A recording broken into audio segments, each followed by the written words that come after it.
Mount Hood has a legend among hikers, something that they call a phantom trail, a path that appears and disappears. And this story has been told for years, and it involves a man who vanished after telling his friend that he found the path. His tracks stopped perfectly in the snow, but no body, no explanation. So, is it true? Is it folklore built from real disappearances? Well, I guess we'll find out. Close your eyes and imagine this. The morning of February 14th, 1991 started perfect. Light winds across Mount Hood, clear Oregon skies, fresh powder snow from the night before. Jeff Estes pulled into Timberline Lodge around 9:30 a.m. He grabbed his snowboard, he checked his radio, and he headed up. The air smelled like pine and ice. The snow crunched under his boots with that particular sound that only that fresh powder makes. Everything felt right. Around 11 a.m., another hiker passed by Jeff on the trail just about a mile from the lodge. They made eye contact, nodded, that brief acknowledgement, people give each other in the wilderness, or anywhere for that matter, and the hiker kept walking. And what Jeff did next, where he went, what he saw, would possibly never be explained. Because Jeff Estes was about to step into something that shouldn't exist. What's going on, Midnight Mafia? Thank you guys so much for joining me for another episode. This is one of those mountain mysteries, and you want to stay to the end because this one's going to hit hard. Plus, I might have a little cool announcement. But other than that, just listen. I know a lot of you like the horror, true crime, and other you guys like the mystery, mountain mystery. So every other week, we're going to rotate it. Next week, the next 9 weeks, you don't want to miss. But that's it. That's it. Let's get into the story. So without any further ado, make sure to hit that like button. As of now, it's time to slip into a mind that's not our own. Let's go.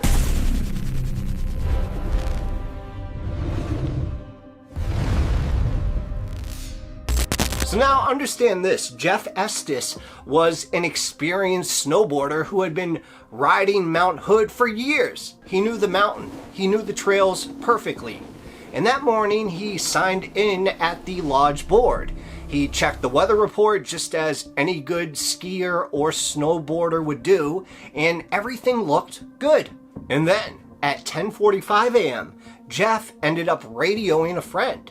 He sounded pure excitement. That's what came out of the radio. And he said he was going to check out a side of the trail that he heard about only from the locals, something that they called the Phantom Line. His friend, was like, that's pretty cool. That's dope. But what is it? And Jeff said it was supposedly this incredible run that hardly anybody knew about. This was exclusive with beautiful views and this untouched powder. But then he said something that his friend would never forget. If this run is real, I'm going to find it. And that's when his friend told him to be careful and to radio back just within a couple hours. And Jeff said, of course, he would. And then 15 minutes later, 11 a.m., that solo hiker saw Jeff about 1.2 miles from the lodge. Jeff was walking uphill with his snowboard strapped to his back. And he looked calm, and he waved to the guy. And then 20 minutes later, the hiker came back down that same trail. Jeff, though, was gone. But the boot prints were there, fresh ones, leading uphill. The hiker didn't really think much of it. Would you?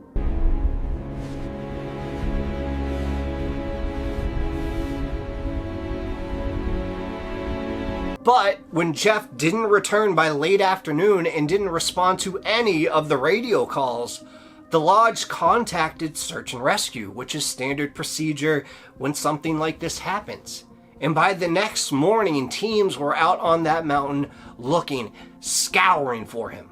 Now remember, the temperature had dropped to 18 degrees. The sky that day was a particular shade of gray that comes before snow. Every breath formed a cloud in the air that you could see. And they found his tracks, though, almost immediately. And the boot prints matched Jeff's size and tread pattern exactly, no doubt about that. Deep impressions in the powder that hadn't been touched by wind or the new snowfall yet.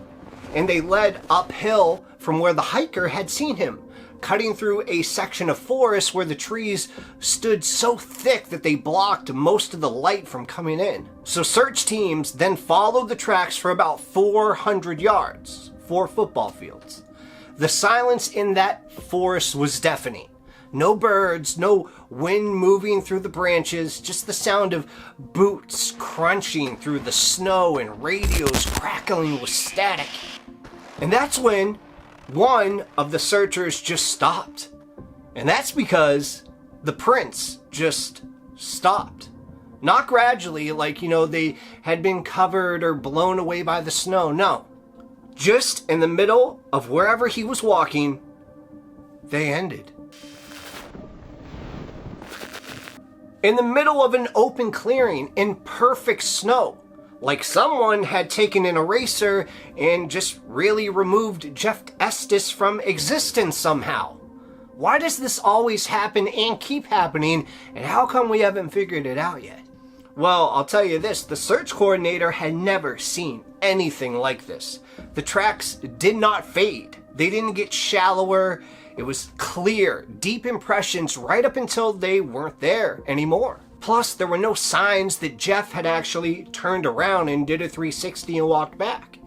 No signs that he had jumped or fallen, no struggle, no animal attack, no drag marks, no blood, no equipment, nothing.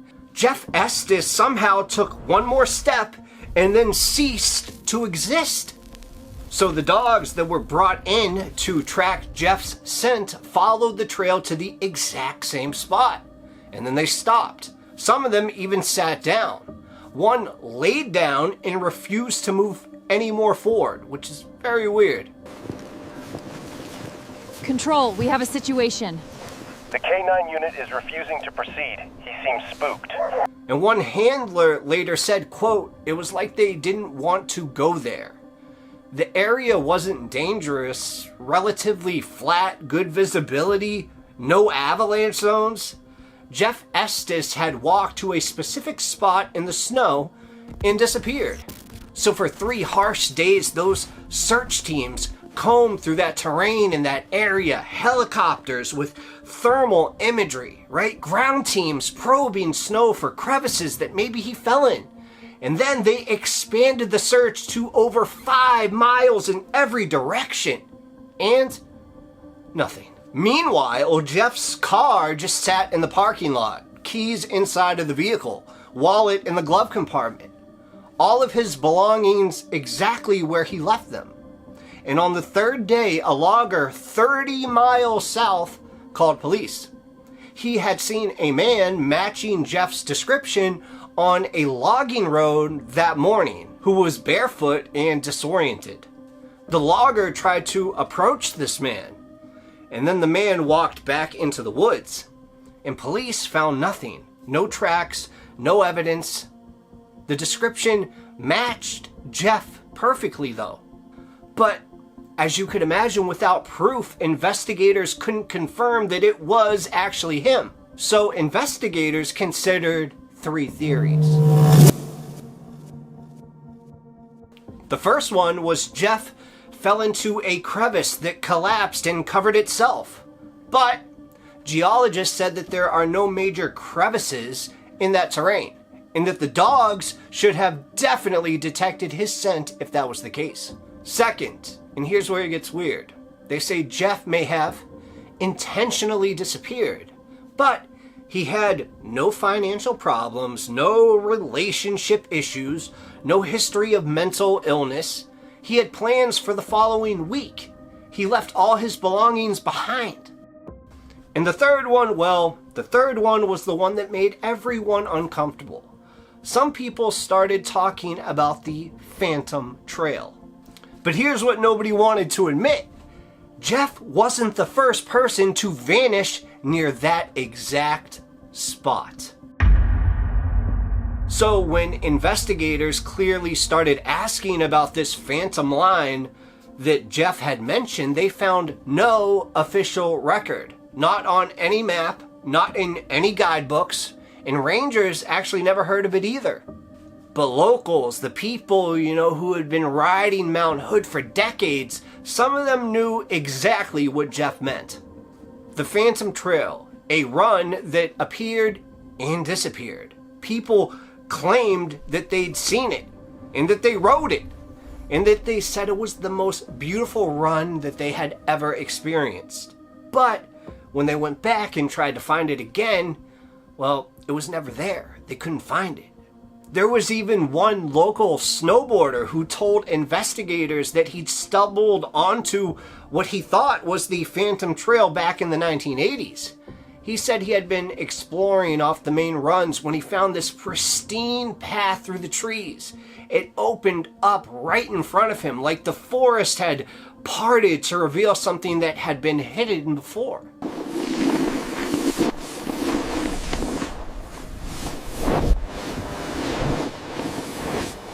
So he followed it for about half a mile, and that's when he noticed the silence.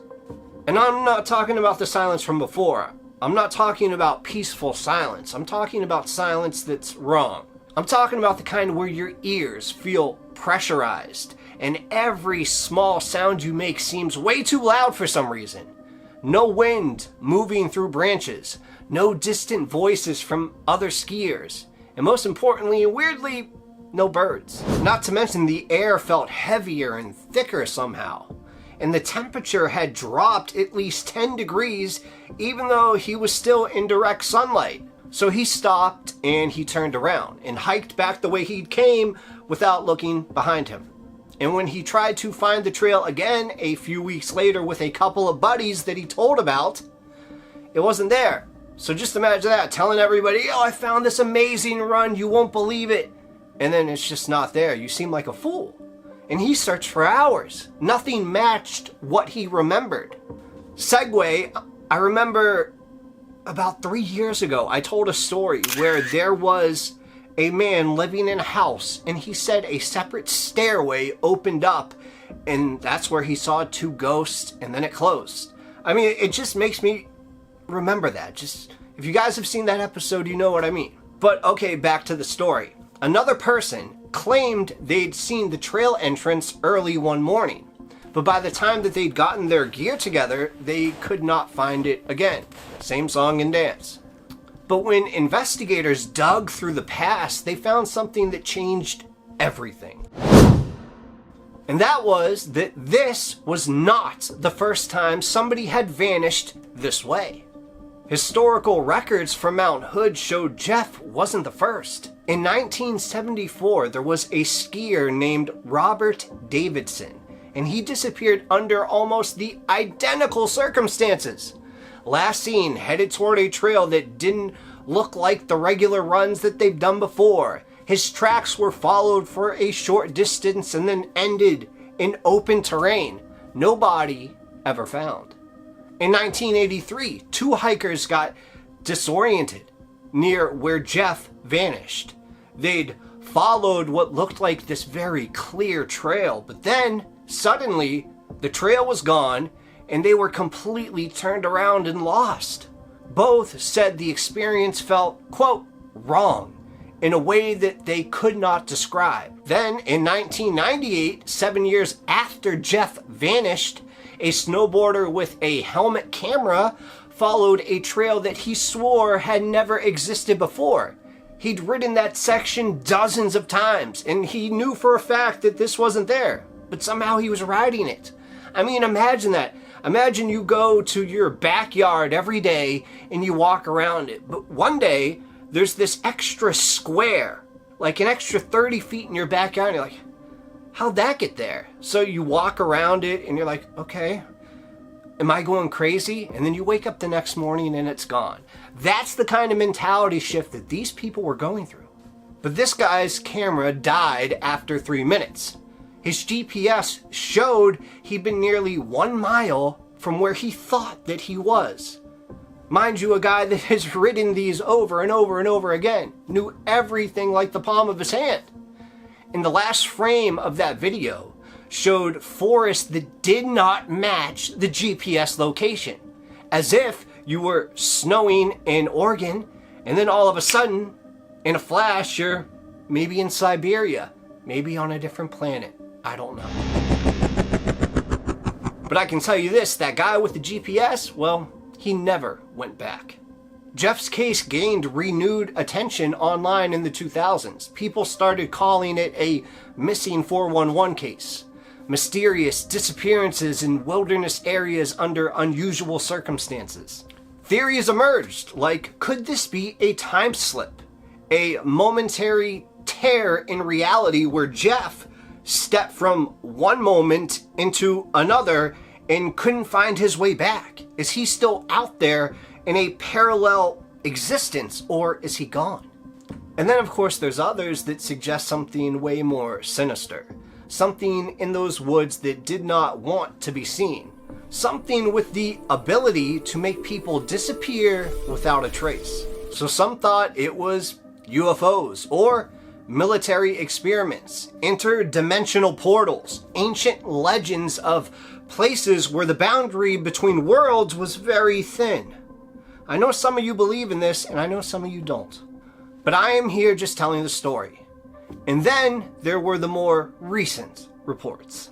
Starting around 2005, hikers began reporting strange experiences where Jeff's tracks literally ended.